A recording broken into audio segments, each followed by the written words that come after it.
Friends, आज हम लोग स्टार्ट करने वाले हैं बीआरएस का सेकंड पार्ट। हम लोग ने एक इलस्ट्रेशन और बेसिक्स सब कुछ पढ़ लिया था। अब हम लोग उसके आगे स्टार्ट करने वाले हैं। तो यहाँ पर सबसे पहले मैं स्टार्ट करूंगा procedure for reconciling the cash book balance with the passbook balance. Cash book के बैलेंस और पासबुक के बैलेंस को रिकंसाइल करने का जो प्रोसीजर है वो हम लोग पढ़ेंगे। तो ये बोल रहे हैं student must understand that debit balance as per cash book means deposit in the bank और कैश एट बैंक, मतलब आपके पास पैसा है।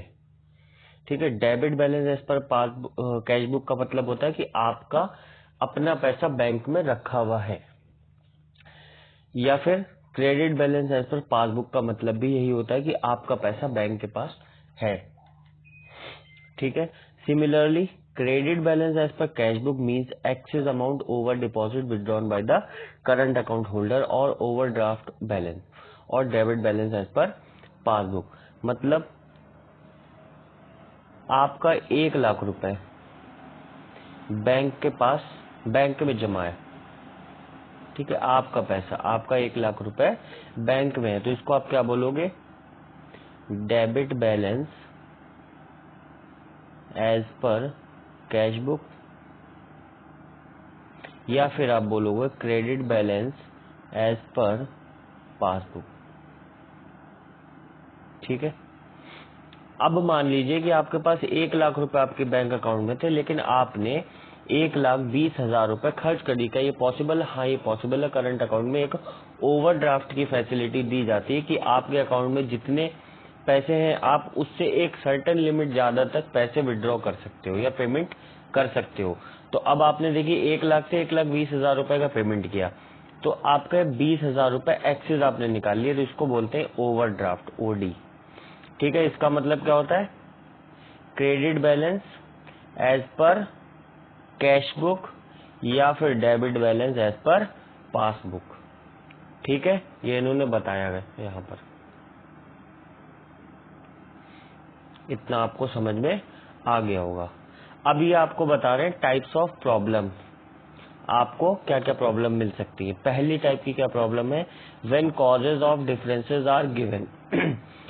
दोनों कैश बुक और पासबुक में जो डिफरेंसेस आ रहे हैं, इन दोनों में जो डिफरेंसेस आ रहे हैं उनके कॉजेज आपको गिवन हो सकते हैं कि क्यों आ रहे हैं। ठीक है। या फिर आपको कॉजेज गिवन नहीं दिए हो सकते हैं कि आपको बताया नहीं कि डिफरेंस क्यों आ रहे हैं। ठीक है। अगर आपको दिए हैं तो क्या करना? Reconciliation without adjusting cash book. आपको रिकंसिलिएशन कर लेना है विदाउट एडजस्टिंग कैश बुक, लेकिन आप उसको आफ्टर एडजस्टिंग कैश बुक भी कर सकते हो। भाई दो तरीके से करोगे आप, कि आपको कॉजेज पता है तो आप उसको कैश बुक का एडजस्ट कर लो फिर रिकंसिलिएशन बना लो, या फिर आपने कैश बुक का एडजस्ट नहीं किया है और बिना एडजस्ट किए ही रिकंसिलिएशन स्टेटमेंट बना लिया है।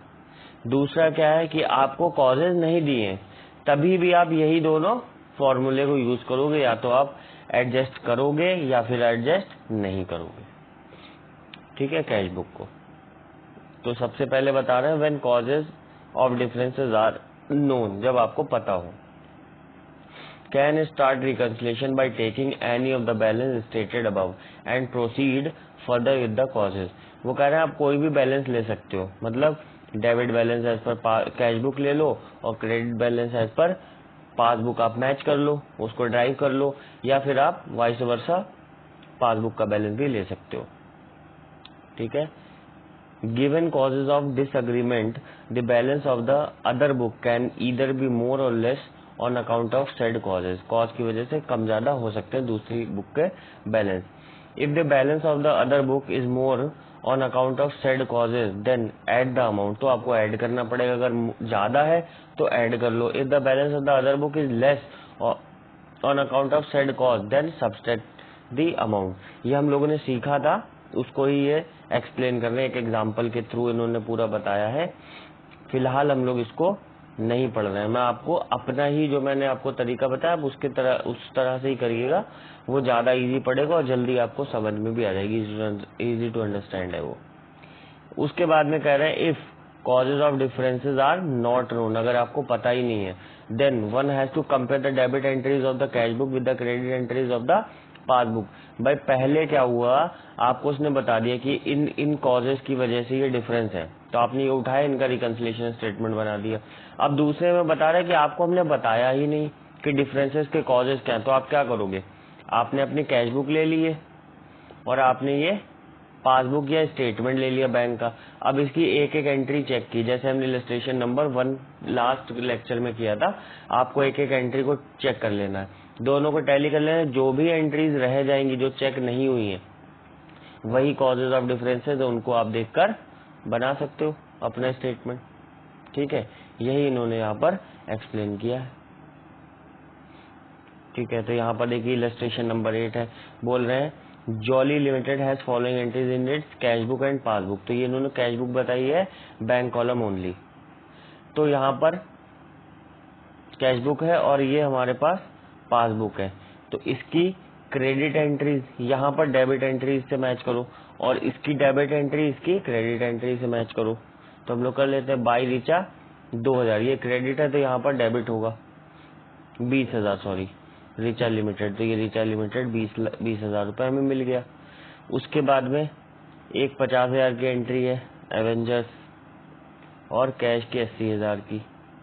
ठीक है, तो ये सब मैच हो गई। एक एंट्री हमें ये नहीं मिली 2,000 रुपए की, एक एंट्री यहाँ पर 30,000 की है जो कि यहाँ पर मिस है। लेकिन अगर आप देखोगे तो यहाँ पर इन्होंने बैलेंस लिया 70,000 का और इन्होंने यहाँ पर बैलेंस लिया 1 लाख रुपए का। अब यहाँ पर क्या है, इन्होंने ओपनिंग बैलेंस जो कैश बुक में उठाया वो यहाँ से उठाया हुआ है, मतलब ये 30,000 रुपए का चेक ये इन्होंने, हो सकता है कि मई मंथ चल रहा है ना, तो हो सकता है इन्होंने अप्रैल में कभी को इशू किया हो, तो इनका जो बैलेंस है वहां पर पहले ही कम हो गया। और उस मंथ के बीआरएस, उस मंथ के अप्रैल का जो इन्होंने बीआरएस बनाया होगा उसमें ये 30,000 रुपए के चेक को लिखा होगा check issued but not yet presented for payment, तो उनका बैलेंस मैच हो गया होगा। लेकिन इनकी जो भी पार्टी है मिस्टर ए, उसने चेक कब लगाया बैंक में, प्रेजेंट किया पेमेंट के लिए मई में, जो कि 7 मई को क्लियर हो, तो ये इस मंथ में आ गया। तो यहाँ पर डिफरेंसेस आपके दो तरह के, एक ओपनिंग बैलेंस में और एक क्लोजिंग बैलेंस में। क्लोजिंग बैलेंस में तो ये आपको दिख रहा है 2,000 रुपए का, बट ये जो 30,000 रुपए का चेक है ये ओपनिंग बैलेंस में है। ठीक है, देखिए यही बात ये लोग बता रहे हैं। ठीक है, आई होप आपको समझ में आ गया होगा। उसके बाद में अब ये लोग आते हैं methods of reconciliation. There are following 2 methods, 2 method है आपके पास। सबसे पहला है bank reconciliation statement without preparation of adjusted cash book. आपने अपनी कैश बुक को एडजस्ट नहीं किया और बैंक रिकंसिलिएशन स्टेटमेंट बना रहे हैं, तो आप क्या करोगे, for reconciliation purposes students can take any of the 4 balances as the starting point and can proceed further with the causes of differences. आप कोई से भी इन चारों में से कोई भी एक बैलेंस उठा करके स्टार्ट कर सकते हो बीआरएस बनाना। आप या तो ले सकते हो debit balance as per cash book, credit balance as per cash book, debit balance as per passbook या credit balance as per passbook. कोई भी एक बैलेंस लेकर के आप बनाना स्टार्ट कर सकते हो। Based on the earlier explanation the following table has been prepared for students ready reference with reconciliation is done on the basis of balance presentation. आप बैलेंस मेथड से बना रहे हो तो आप इस तरह से बना सकते हो। देखिए ये सब कुछ आपको याद करना जरूरी नहीं है, कितना याद करोगे, आपको चीजों को समझ लेना है तो आप बहुत अच्छे से इसको परफॉर्म कर पाओगे, प्रिपेयर कर पाओगे। इनको याद करना कोई सॉल्यूशन नहीं है। तो यहाँ पर इन्होंने 2 मेथड बताए, एक बैलेंस मेथड और एक बताया प्लस माइनस प्रेजेंटेशन। मतलब मेथड तो एक ही है, प्रेजेंटेशन थोड़ा सा बदल जाएगा। अब देखिए बैलेंस की प्रेजेंटेशन आप कैसे करेंगे, आपने लिखा ये 2 कॉलम आपको बनाने, ठीक है, 3 कॉलम हो जाएंगे। पहला पर्टिकुलर है, दूसरा डिटेल्स है और फिर अमाउंट है। पर्टिकुलर्स में तो आपको इंग्लिश लिखना है, बैलेंस एज पर पासबुक आपने लिख लिया अमाउंट में। अब जो भी एड लेस करना है वो इनर कॉलम में करेंगे डिटेल वाले में, और उसका फाइनल अमाउंट यहाँ पर बाहर ले जाएंगे।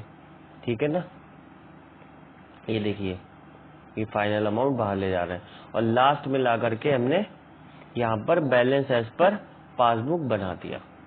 ठीक है, एक होता है प्लस माइनस प्रेजेंटेशन, इसमें भी हमने 3 कॉलम बनाए हैं, particular plus amount minus amount. अब यहाँ पे क्या, प्लस अमाउंट आप यहाँ पर लिख रहे हो, माइनस अमाउंट आप यहाँ पर लिख रहे हो। अब 237 में आपने ये सब जोड़ा और ये सब माइनस करा तो आपका बैलेंस कितना आ गया, 243, और ये दोनों कॉलम आपके हमेशा बराबर हो जाएंगे। ठीक है, ये इन्होंने इलस्ट्रेशन 1 को ही एक्सप्लेन किया है, क्योंकि हम लोग वो इलस्ट्रेशन पहले ही कर चुके हैं तो हमने उसको दोबारा से नहीं किया है। अब मैं आप लोगों को इलस्ट्रेशन नंबर 2 करवा देता हूँ। अब इसमें हम लोग अपनी स्किल भी डेवलप करेंगे, कैसे हमें बीआरएस के क्वेश्चंस को सॉल्व करना है। तो ये बता रहे from the following particulars prepare a bank reconciliation statement for Jindal offset limited, balance as per cash book is 2,40,000, 2,40,000 रुपए बैलेंस है। तो आप यहाँ पर क्या करोगे, आपने लिख लिया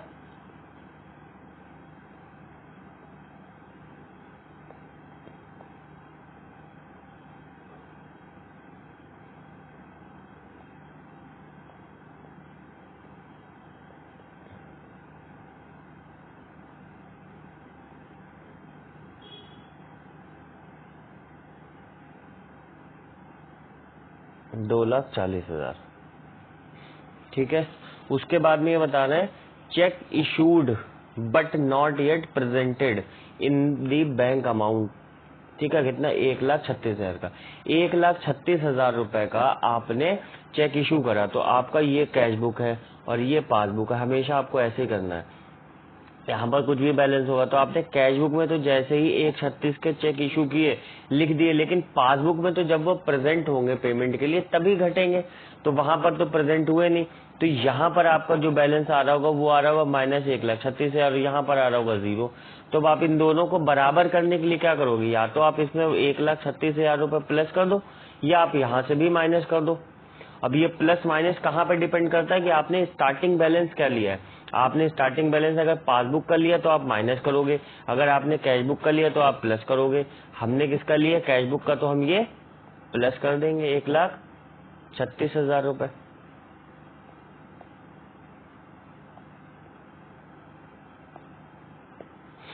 ठीक है, यहाँ पर हम लोग लिख लेते हैं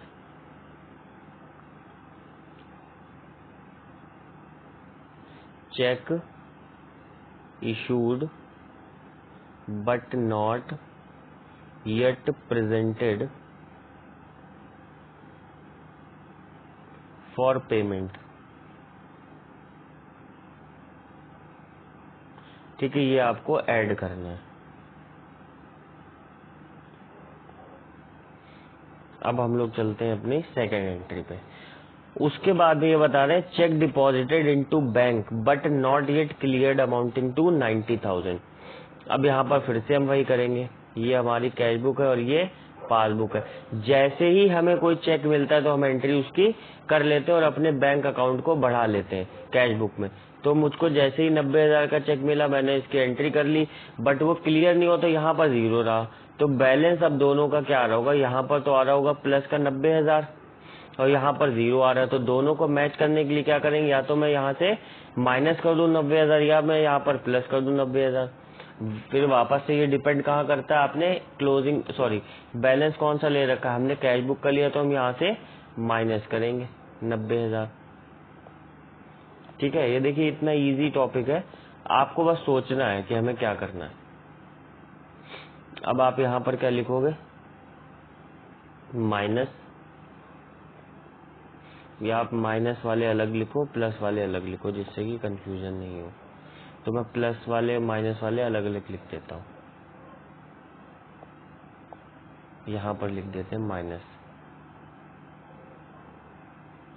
cheque deposited but not yet cleared, कितना है 90,000।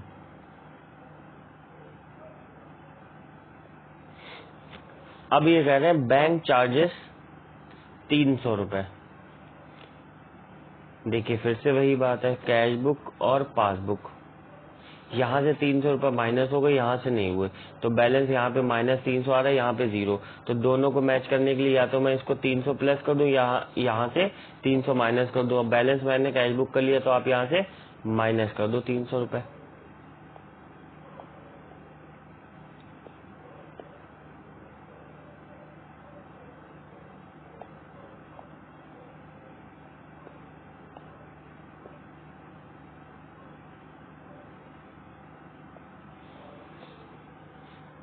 यहाँ से ये आप माइनस कर दो।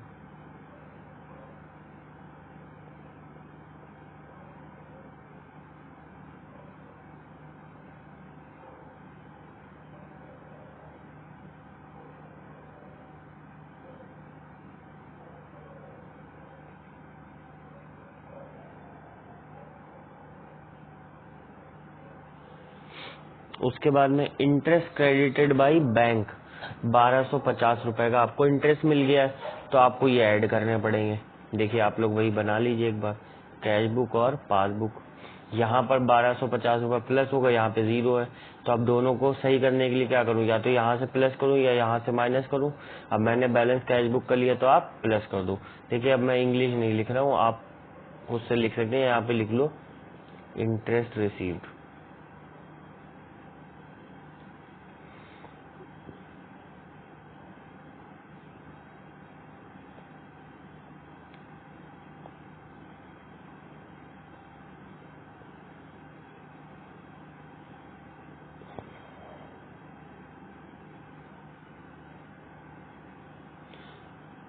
1250।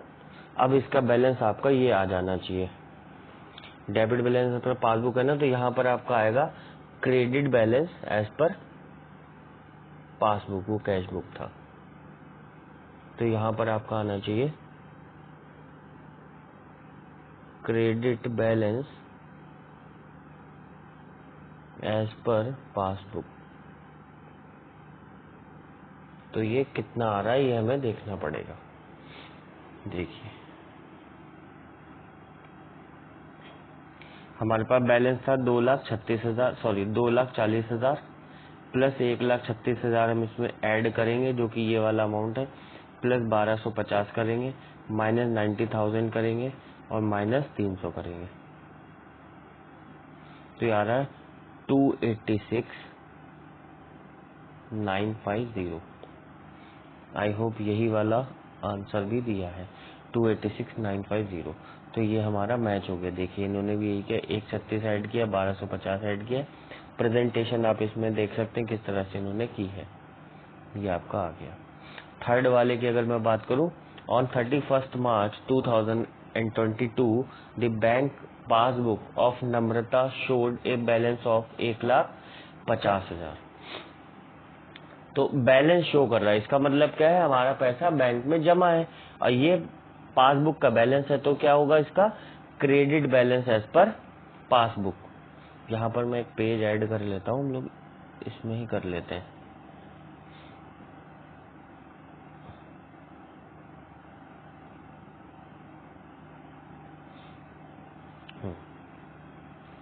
तो यहाँ पर हम लोग लिख लेते हैं क्रेडिट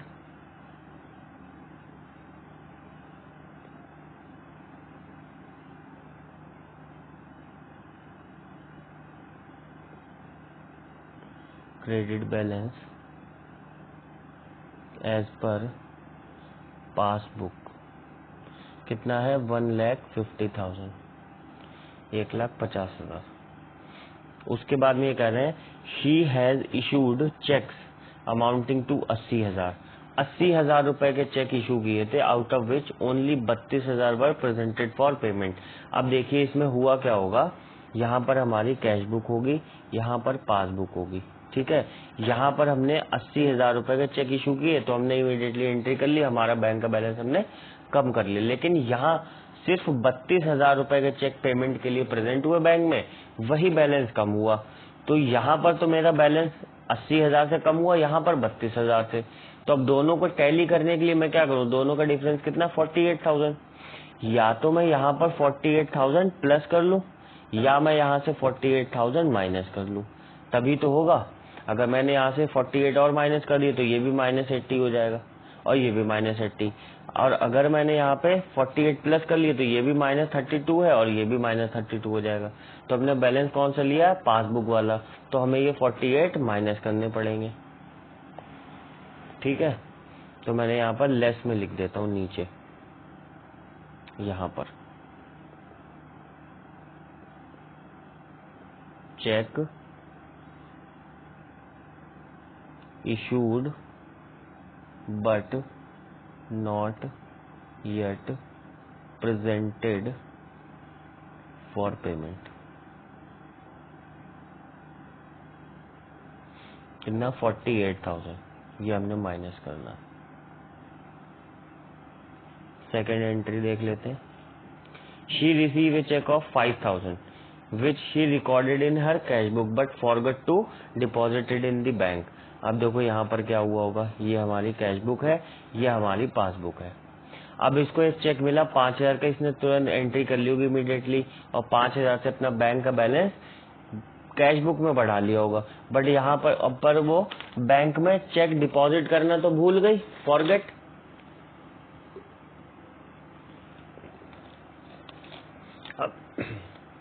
अब जब डिपॉजिट करना भूल गई तो यहाँ पे तो पैसा बढ़ा नहीं होगा, यहाँ पे प्लस 5,000 है, यहाँ पर 0 है। तो अब क्या होगा, मुझे मैच करने के लिए या तो मैं इसको माइनस करूँ यहाँ से, या फिर मैं यहाँ पर प्लस कर लूँ 5,000, तभी तो होगा। ठीक, तो देखिए मेरा पासबुक है तो मैं यहाँ पे प्लस करूंगा। ठीक है, अब आप इंग्लिश देख कर लिख लेना, इंग्लिश पे हम लोग ज्यादा नहीं जाते। ठीक है, उसके बाद में cheque of 22,000 deposited by her has not been cleared yet. अब जैसे ही आपको चेक मिला 22,000 का, तो आपने तो तुरंत उसमें एंट्री की और उसको बढ़ा लिया 22,000 को। यहाँ पर 5,000 रुपए प्लस कर देते। अब देखो कैश बुक और पासबुक, आपने कैश बुक में तो 22,000 से बढ़ा लिया, यहाँ पे अभी तक क्लियर ही नहीं हो तो 0 है। या तो आप यहाँ से माइनस कर दो या फिर आप यहाँ पर जोड़ दो। तो आपने बैलेंस लिया पासबुक का तो आप जोड़ दोगे 22,000 रुपए भी।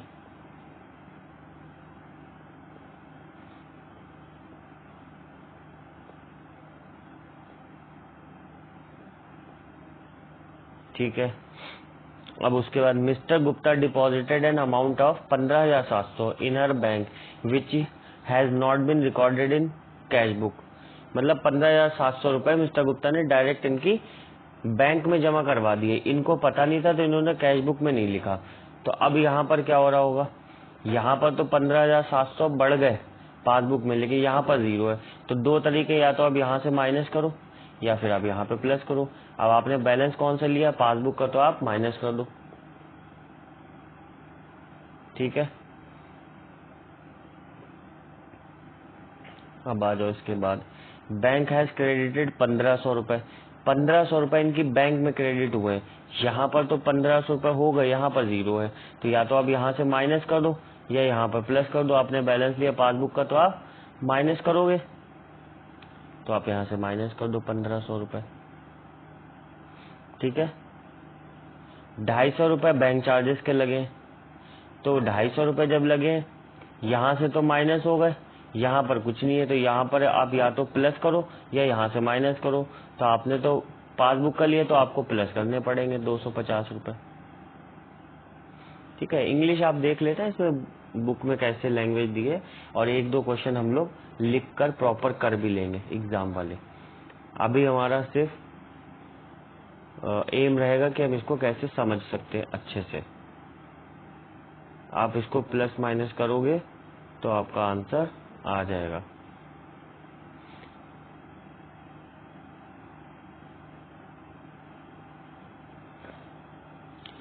देखिए ये हमारा आंसर आ गया है 112050। ठीक है, देखिए ये इनका भी यही आंसर है, और यहाँ पर इसने बताया भी था कि इनकी कैश बुक का बैलेंस ये आ रहा है। ठीक है, तो ये क्वेश्चन भी हमने इजीली कंप्लीट कर लिया, क्वेश्चन नंबर 3। उसके बाद में आता है question number 4। From the following particulars ascertain the balance that would appear in the bank passbook as of a on 31 December 2022। Bank का ओवरड्राफ्ट। अब देखिए जब ओवरड्राफ्ट होता है ना, मतलब बैंक से आपने उधार ले रखा है, आपका बैलेंस बैंक में माइनस चल रहा है। बैंक ओवरड्राफ्ट का मतलब क्या है, आपका बैलेंस बैंक में माइनस चल रहा है, आपके पैसे बैंक में जमा नहीं है, बैंक से आपने उधार लेके पहले से ही कुछ खर्च कर रखा है। तो यहाँ पर थोड़ी सी कंडीशन डिफरेंट हो जाती है। जैसे यहाँ पर अब क्या है, bank overdraft as per cash book, अब कैश बुक के हिसाब से अगर ओवरड्राफ्ट दिया है तो डेबिट बैलेंस होगा या क्रेडिट, पहले तो आपको ये सोचना पड़ेगा। डेबिट बैलेंस कैश बुक का तब होता है जब हमारा पैसा बैंक में जमा होता है। अब यहाँ पे तो हमने उधारी ले रखी है, तो यहाँ पर जो हमारा ये जो बैलेंस है ये credit balance as per cash book है या debit balance as per passbook है। ठीक है, तो यहाँ पर थोड़ी सी स्थिति बदल जाती है। देखिए मैं यहीं पर बता देता हूँ। अब इन्होंने क्या लिखा, overdraft as per cash book, या फिर ये लिख सकते हैं credit balance as per cash book. ठीक है, 6340 रुपए। अब फर्स्ट एंट्री आती है, interest on overdraft for 6 month ending 31 December 2022 160 रुपए इज एंटर्ड इन पासबुक। अब हमने बैलेंस कौन सा लिया है, कैश बुक वाला, लेकिन ये क्या बता रहा है कि ओवरड्राफ्ट की फैसिलिटी आपने ली है, तो अब वो फ्री में तो देगा नहीं कि आप बैंक से उधार पैसा लेकर काम कर रहे हो। भाई उधार का मतलब क्या, एक तरह का लोन ही होता है, और लोन कभी भी विदाउट इंटरेस्ट आपको नहीं मिलता है, तो इस पे भी इंटरेस्ट लगेगा। आप 6 महीने का आपको 160 रुपए इंटरेस्ट आपकी पासबुक में तो एंट्री होगी, कैश बुक में आपको करनी है।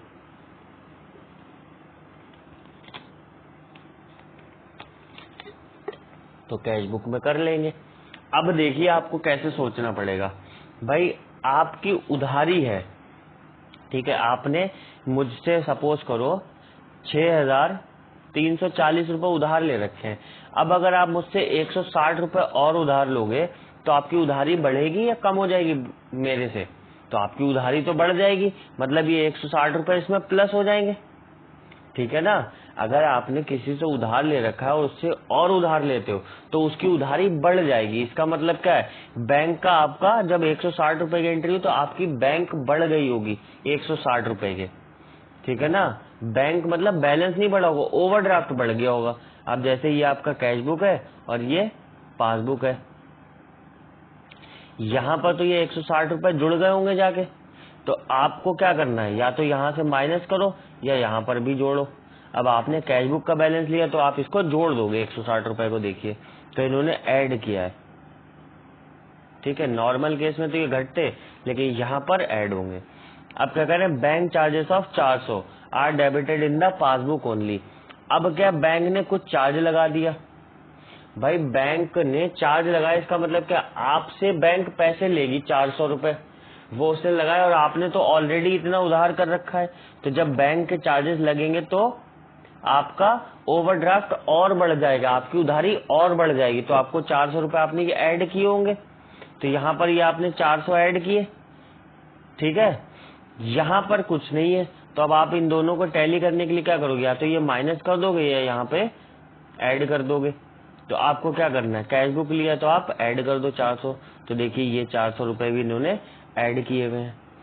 Cheque issued but not cashed prior 31 December amounting to 11,68,000।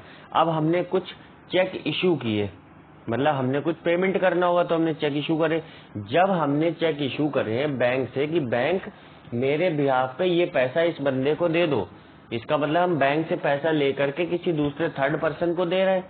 ठीक है, अब हमारी बैंक में पहले ही उधारी चल रही है, तो अगर मेरी उधारी चल रही है और मैं बैंक से कहता हूँ कि उधारी तो चल रही, तुम और थोड़ा पैसा उधार दे दो, भाई एक तरह से उधारी तो हुआ कि मैंने बैंक से उधार लेके तुम्हें दे दिया किसी तीसरे पर्सन को, थर्ड पर्सन को, तो क्या वो मेरी उधारी तो बढ़ेगी, मतलब 11,68,000 रुपए से मेरी उधारी और बढ़ जाएगी।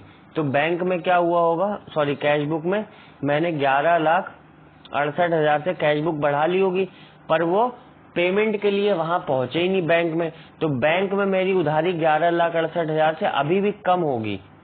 तो अब इन दोनों को करने के लिए मैं क्या करूंगा, या तो मैं पासबुक में बढ़ा दूं या मैं यहाँ से कम कर दूं। तो मैंने तो कैश बुक का बैलेंस लिया तो मैं 11,68,000 घटा दूंगा, तो इन्होंने ये घटा दिए। उसके बाद में कह रहे हैं cheque paid into bank but not cleared before 31 December 22,17,000। अब देखो मुझे मेरी बैंक में उधारी चल रही थी, कुछ भी चल रही थी, 1-2 लाख रुपए, 5 लाख रुपए। अब मुझे 22,17,000 रुपए का पेमेंट कहीं से मिल गया, तो वो मैंने बैंक में जमा करा दिया। भाई बैंक को मुझे देने थे कुछ रुपए, अब मुझे कुछ पैसे किसी थर्ड पर्सन से लेने जो कि मैंने बैंक में जमा करा है, तो मेरी उधारी तो कम हो जाएगी। तो मैंने अपनी उधारी कम कर ली होगी, कहाँ, कैश बुक में। कैश बुक में मैंने 22,17,17,000 रुपए से उधारी कम कर ली होगी, माइनस कर ली होगी, ठीक है। लेकिन यहाँ पासबुक में तो माइनस नहीं हुई होगी। तो अब दोनों को टैली करने के लिए क्या करूं मैं, या तो 22,17,000 रुपए पासबुक में माइनस करूं या फिर मैं यहाँ पर प्लस कर लूं कैश बुक में। अब मैंने बैलेंस कैश बुक कर लिया है तो 22,17 को मैं प्लस करूंगा जैसे इन्होंने प्लस कर दिया है।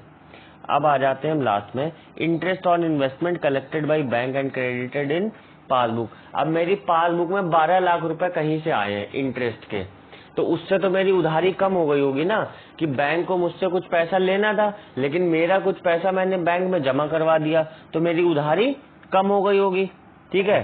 अब वो लेकिन पासबुक में तो कम हुई, कैश बुक में तो हुई नहीं। अब मैं दोनों को टैली करने के लिए या तो मैं अपना 12 लाख रुपए यहाँ पे प्लस करूं या यहाँ पे माइनस कर लूं। तो मैंने बैलेंस कैश बुक कर लिया तो मैं माइनस करूंगा, ये माइनस कर दिया तो ये आपका बैलेंस आ गया 1,44,100। ये क्या आया होगा आपका बैलेंस एज पर पासबुक, ठीक है। मतलब फेवरेबल हो गया आपका ये बैलेंस, आपका माइनस में चल रहा था अब आपका फेवरेबल, मतलब अब आपके 1,44,000 रुपए बैंक में जमा है। ये इस चीज को बताता है। ये इन्होंने दोनों अप्रोच से बता दिया है, ये बैलेंस अप्रोच है ऊपर वाली, नीचे प्लस माइनस अप्रोच, आप दोनों तरीके से कर सकते हैं।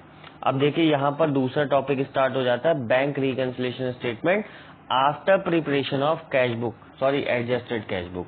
अब आप क्या करोगे, सबसे पहले कैश बुक को एडजस्ट करोगे, उसके बाद में आप अपना बैंक रिकंसिलिएशन स्टेटमेंट बनाएंगे।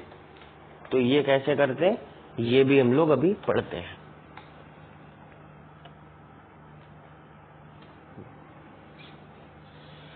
Meaning of adjusted cash book. तो एडजस्टेड कैश बुक का मीनिंग क्या है? When the balance in the cash book is first adjusted for certain adjustment before taking it to the bank reconciliation statement, then it is known as adjusted cash book balance. मतलब कुछ चीजें ऐसी होती हैं जो आप अपनी कैश बुक में एडजस्ट कर लेते हो, उसके बाद में आप बैंक रिकंसिलिएशन स्टेटमेंट बनाते हो, उस एडजस्ट की हुई कैश बुक को आप लोग एडजस्टेड कैश बुक बोलते हैं। Adjusting the cash book before preparation of the bank reconciliation statement is completely optional. आपके लिए कैश बुक को एडजस्ट करना बीआरएस बनाने से पहले ये पूरी तरह से ऑप्शनल है, आपकी इच्छा पे डिपेंड करता है कि आपको करना है एडजस्ट तो आप कर लो, नहीं करना है तो आप डायरेक्ट भी बना सकते हो। लेकिन ये कब है ऑप्शनल, कब है, if reconciliation done during different month, अलग अलग मंथ्स में अगर आप कर रहे हो। लेकिन अगर आप at the end of the year कर रहे हो, अकाउंटिंग ईयर, फाइनेंशियल ईयर, तो आपके लिए बहुत ज्यादा जरूरी है कि आप मस्ट है आप पहले कैश बुक को एडजस्ट करो, जिससे कि वो करेक्ट बैंक बैलेंस शीट में ले जाने के लिए बने। उसके बाद में आप बैंक रिकंसिलिएशन स्टेटमेंट बनाओगे, ठीक है। अगर आप ईयर के बीच में बना रहे हो मंथली बीआरएस तो आपके ऊपर डिस्क्रिएशन पे डिपेंड करता है, आपके लिए ऑप्शनल है कि आप कैश बुक का एडजस्ट करें या नहीं करें। बट अगर आप अकाउंटिंग ईयर एंड पे, फाइनेंशियल ईयर एंड पे आप अपना बीआरएस बना रहे हो तो उसके लिए आपके लिए मस्ट है, जरूरी है कि आपको सबसे पहले कैश बुक का एडजस्ट करना पड़ेगा, उसके बाद में आप अपना बीआरएस बनाओगे, ठीक है। अब ऐसा करते क्यों है? क्योंकि ईयर एंड पे आपका जो कैश बुक का कैश का बैलेंस है, कैश एट बैंक, वो आप बैलेंस शीट में लेकर के जाओगे और वो आपका ट्रू होना चाहिए। अगर वो ही गलत है तो फिर दिक्कत हो जाएगी, बैलेंस शीट मैच नहीं करेगी, इसलिए यहाँ पे जरूरी होता है। अब कह रहे while adjusting the cash book the following adjustment are considered. कौन कौन सी कंसीडर करते हैं? All the errors. कौन कौन सी? लाइक इनकरेक्ट अमाउंट आपने रिकॉर्ड कर लिया कैश बुक में, एंट्री को आपने 2 बार पोस्ट कर दिया है, ठीक है। ओवरकास्ट, अंडरकास्ट, आपने ज्यादा टोटलिंग कर दी है, कम टोटलिंग कर दी है, ठीक है, वो सबको आप ठीक करोगे। ओमिशन, लाइक आपने बैंक चार्जेस रिकॉर्ड ही नहीं किए पासबुक में, इंटरेस्ट आपकी बैंक से कट गया है वो भी आपने रिकॉर्ड नहीं करा है, ठीक है। आपके किसी कस्टमर ने डायरेक्ट आपके बैंक अकाउंट में पैसा डाल दिया, वो आपने उसमें रिकॉर्ड नहीं किया कैश बुक में, वो रिकॉर्ड कर लो। डिसऑनर ऑफ चेक्स, बिल्स, आपके कुछ चेक और बिल्स जो थे वो डिसऑनर हो गए, ठीक है, उनका पेमेंट नहीं हो पाया, तो वो भी आपको रिकॉर्ड कर लेने हैं। अब ये बता रहे only above transactions are considered for adjusting the cash book. आपको सिर्फ यही चीजें कैश बुक एडजस्ट करने के लिए कंसीडर करनी है, इसके अलावा नहीं करनी है। Apart from this any delay in recording in the passbook due to difference in timing difference वाली चीजें आपको नहीं करनी है adjust, like cheque issued but not presented for payment, cheque deposit but not cleared, ये वाली चीजें आपको नहीं करनी है एडजस्ट। ठीक है, आप सिर्फ यही वाली चीजें करोगे। Is taken to bank reconciliation statement, ये सारी चीजें आप बैंक रिकंसिलिएशन स्टेटमेंट में डाल सकते हो और उसमें ही डालनी चाहिए। तो यहाँ पर एक इलस्ट्रेशन नंबर 5 दिया है इन्होंने। On 30 September 2022 the bank account of mister X to the bank column of the cash book was showed overdrawn. Overdrawn को भी हम क्या बोलेंगे, बैंक ओडी, मतलब credit balance as per cash book या debit balance as per passbook. कितना दिखा रहे हैं, 4062 on the same date the bank statement showed a credit balance of 20,758 in favour of X. मतलब हमारी कैश बुक तो दिखा रही है कि credit balance as per cash book है 4062, लेकिन हमारा बैंक की पासबुक दिखा रही है कि credit balance as per passbook है। मैंने बताया था दोनों अपोजिट होने चाहिए, अगर ये क्रेडिट था तो ये डेबिट होना चाहिए था, लेकिन यहाँ पे तो दोनों क्रेडिट है, तो इसका मतलब कोई डिफरेंसेस हैं। An examination of the cash book and bank statement reveal the following. क्या क्या रिवील किया, cheque for 13,14,000 deposited 29 September 2022 was credited by bank on 3 October. 29 सितंबर को लगाए और 3 अक्टूबर को क्लियर हो, तो ये तो मुझे सीधा सीधा दिख रहा है टाइमिंग डिफरेंस है, ये एडजस्टिंग इवेंट है ही नहीं। A payment by cheque 16,000 has been entered twice. अब देखिए ट्वाइस वाली बात हुई थी कि आप इसको एडजस्ट कर लो, तो मैं ए लिख रहा हूँ जिसको एडजस्ट कर सकते हैं।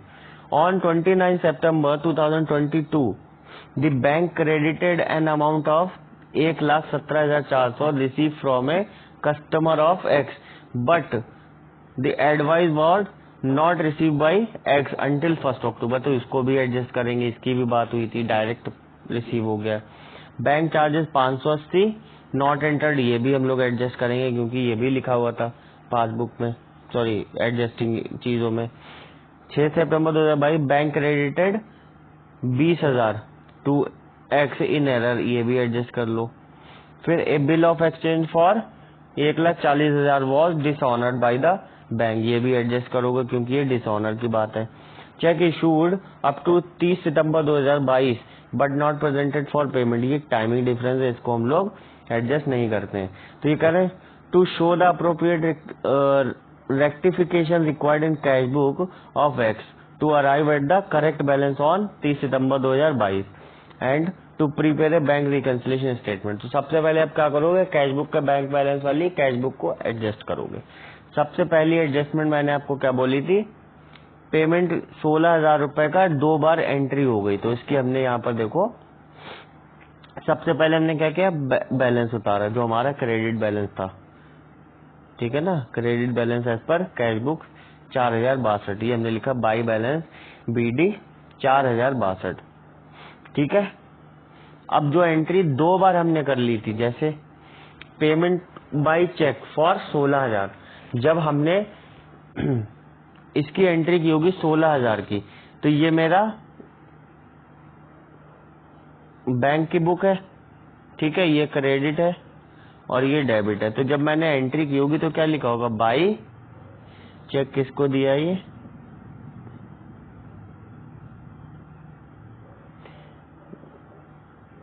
अब ये इन्होंने लिखा नहीं है चेक, तो मैं यहाँ पे लिख देता हूँ बाई चेक, लिख देता हूँ बाई चेक। तो ये एक बार 16,000 की एंट्री होनी थी, लेकिन मैंने 2 बार कर ली। अब मान लो यहाँ पर मेरा बैलेंस 1,00,000 रुपए था, ठीक है, तो यहाँ पर तो मेरा 68,000 बचा, जबकि बचना चाहिए था ज्यादा, क्योंकि पेमेंट तो एक ही बार होनी थी 16,000 रुपए, तो ये कितना बचना चाहिए था, 86,000 रुपीज बचना चाहिए था, बचा मेरे पास 68 है। तो अब इसको 86 बनाने के लिए मैं क्या करूं, यहाँ पर 16,000 रुपए जोड़ दूं तो ये 86 हो जाएगा। ठीक है ना। तो वही हमने किया है कि यहाँ पर जब 2 बार एंट्री होगी तो एक बार हमने इसको यहाँ पर लिख दिया 2 पार्टी 16,000 रुपए। ठीक है।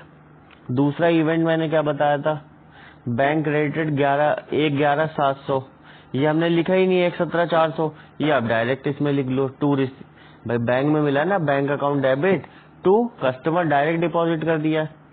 फिर थर्ड वाला क्या है, बैंक चार्जेस 580 बैंक से कट गए तो हमारी कैश बुक में क्रेडिट होने चाहिए चार्जेस, तो ये हमने लिख दिए 580 रुपए, हमने ये भी इसके क्रेडिट कर दिए। ठीक है। उसके बाद में bank credited 20,000 to X in error, error से आपको 20,000 रुपए इसने डाल दिए, तो इसके तो कोई एंट्री है ही नहीं। ठीक है ना। बिल एक्सचेंज 1,40,000 रुपए का was discounted by X with his bank, this bill was dishonoured on 28 September 2022 but no entry has been made in the books of X, X की बुक्स में कोई भी एंट्री नहीं की गई, लेकिन हमें करनी पड़ेगी क्योंकि डिसऑनर हुआ है तो हमें पेमेंट करना पड़ेगा, तो ये 1,40,000 रुपए यहाँ से माइनस हो जाएंगे। ठीक है। और कोई एंट्री बची, और कोई एंट्री नहीं है, ये तो बीआरएस में ही जाएगी। तो अब क्या, अब इसका आप बैलेंस निकाल लो, तो हमारा सही बैलेंस जो आया वो कितना आया 11,242 रुपए। ठीक है। और ये क्या आया ओवरड्राफ्ट, क्योंकि ये डेबिट साइड पे आया, डेबिट साइड पे क्रेडिट बैलेंस आता है, तो credit balance as per cash book आया मेरे पास, वो मैंने यहाँ पर लिख लिया credit balance as per cash book. अब मेरे पास 2 ही एंट्री बची है जो कि बीआरएस में हम लोग एंट्री लिखेंगे। क्या कर रहे हैं, चेक फॉर 13,14,000 डिपॉजिटेड, हमने डिपॉजिट करे, इसका मतलब हमने अपनी बैंक में कैश बुक में अपना ओवरड्राफ्ट कम कर लिया होगा। ठीक है। लेकिन वो 3 अक्टूबर को आया और हम बना रहे हैं सितंबर तक का, तो हम इसको ऐड कर लेंगे। ठीक है। कैश बुक में भी हमें इसको ऐड करना पड़ेगा क्योंकि हमने ये हमारा ये माइनस में चल रहा है।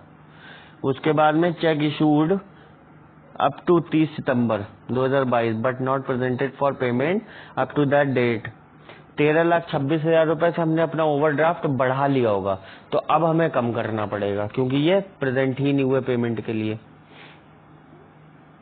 ये हमने कम कर दिए। ठीक है। उसके बाद में क्रेडिट बाय बैंक एरेन्युअसली, अब देखो ये एडजस्टमेंट नहीं होगा, ये बीआरएस में आएगा डिफरेंस। 20,000 रुपए हमारे बैंक में आ गए गलती से, तो वो माइनस कर दो। अब ये देखो ये माइनस कर दिए, तो हमारा 20,758 रुपए बैलेंस आ गया, जो कि ये बता रहे हैं ऊपर। ठीक है, फेवरेबल बैलेंस, तो ये हमारा मैच हो गया। अब आता है हमारा इलस्ट्रेशन नंबर 6, और हमारे कितने क्वेश्चन है इसमें, 7, 8। ठीक है। तो अभी हम लोग यहीं तक रखते हैं, बाकी ये जो भी रिमेनिंग क्वेश्चंस रह गए और पीवाईक्यू जो हमारे प्रीवियस ईयर क्वेश्चंस रह गए एग्जाम के, वो हम लोग नेक्स्ट लेक्चर में डिस्कस कर लेंगे। ठीक है। Thank you so much. कुछ भी प्रॉब्लम आप लोगों को रहती है तो मैंने आपको व्हाट्सएप नंबर अपना बताया हुआ है, आप इस नंबर पे मैसेज करके कभी भी मालूम कर सकते हैं, अपने डाउट को क्लियर कर सकते हैं। Thank you so much.